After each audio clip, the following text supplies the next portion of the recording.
équipe de moins de 18 ans qui a décroché le bronze aux Jeux Olympiques de la jeunesse à Singapour au début du mois d'août. Des JOJ au cours desquels la Belgique a récolté 8 médailles, 3 d'or, 2 d'argent, 3 de bronze, dont 3 pour 2 athlètes bruxellois. Lola Mansour et Toma Nikiforov ont confirmé leur statut de grand espoir du judo belge.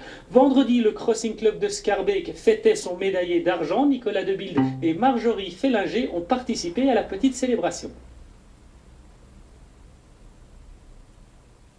Retrouvailles avec l'un des plus grands espoirs du judo belge, Toma Nikiforov, 17 ans et vice-champion olympique de la jeunesse cet été. Nous l'avons retrouvé à son club afin de voir comment il a vécu cette superbe aventure à Singapour. Au plus j'avançais dans le tournoi, au plus je prenais confiance, je me sentais bien dans le tournoi. J'étais blessé, mais dans la tête tout allait bien, donc je me disais ça va bien se passer. Et en demi-finale, il y a eu un problème avec mon épaule. Je me suis dit c'est pas grave, ça va quand même aller. Malheureusement, c'est pas bien passé, c'est pas grave, j'ai perdu, mais la prochaine fois, quand je serai préparé, ça ira beaucoup mieux, je pense. C'était vraiment une expérience vraiment magnifique. L'équipe belge était vraiment bien, on s'entendait bien entre flamands et francophones, donc c'était vraiment bien. Et le club m'a bien soutenu, mes parents, ma famille, tout le monde était vraiment derrière moi, donc ça a bien porté ses fruits et ça m'a bien encouragé. Et justement, l'accompagnement de la famille lors de ces différentes compétitions, tant en Belgique qu'à l'étranger, mais aussi le soutien de celle-ci, est un paramètre très important dans la carrière d'un jeune sportif. Bien sûr, la famille est très importante. Si elle n'est pas là, je me sentirais un peu seul.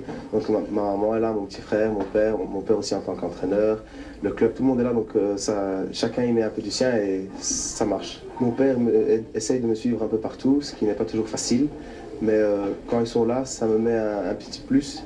Et j'essaie toujours de faire en sorte de les satisfaire. C'est vraiment une grande récompense pour lui parce qu'il travaille énormément et il le mérite. Et toute la famille, non seulement moi, mais toute la famille et tous les proches, vraiment on est très fiers de lui. Est-ce qu'on n'a pas peur parfois en tant que maman pour son fils justement quand il fait ses combats?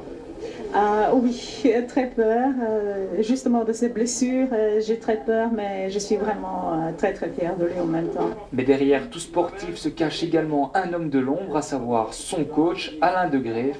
Pas étonné de le voir à ce niveau. Je ne suis pas du tout étonné, surtout qu'il a un caractère, une volonté hors du commun. Le mot qui revient toujours à la tête de tout le monde, c'est son esprit guerrier, sa volonté. Il ne relâche jamais, il veut toujours aller plus loin, même parfois trop loin, anolophrénique. Mais c'est le mot qui colle à sa peau, c'est guerrier. Depuis ses exploits sur la scène internationale, les regards sont de plus en plus tournés vers notre judoka bruxellois. Alors comment gère-t-il tout cela et quelles sont ses ambitions pour l'avenir? Réponse avec lui et son coach. Il n'a pas la grosse tête, il est très bien conscient du niveau qu'il a. Il sait que le chemin est encore très long. Et un objectif bien sûr par rapport à ses résultats, c'est éventuellement les Jeux Olympiques, je dirais peut-être de Rio. Mes ambitions c'est les JO, j'espère à Londres, mais normalement je pense que Rio ce sera possible, Londres ça va être difficile. C'est vraiment un sport qui me passionne et c'est mon sport, donc je l'aime, je fais ça pour le sport et non pas pour l'argent ou pour des choses comme ça. Toma Nikiforov est un champion qui a les pieds bien sur terre et conscient du long chemin encore à parcourir. Et quand on lui demande ce qu'on pourrait lui souhaiter pour l'avenir, voici ce qu'il nous répond. De ne plus me blesser et de continuer comme ça. Et je souhaite à tout le monde, tous ceux qui sont derrière moi et tous les autres judokas que je connais, que j'espère qu'un jour ils vont aussi avoir un résultat exceptionnel comme ça. Marc Audron, je me retourne directement vers vous. Toma Nikiforov a eu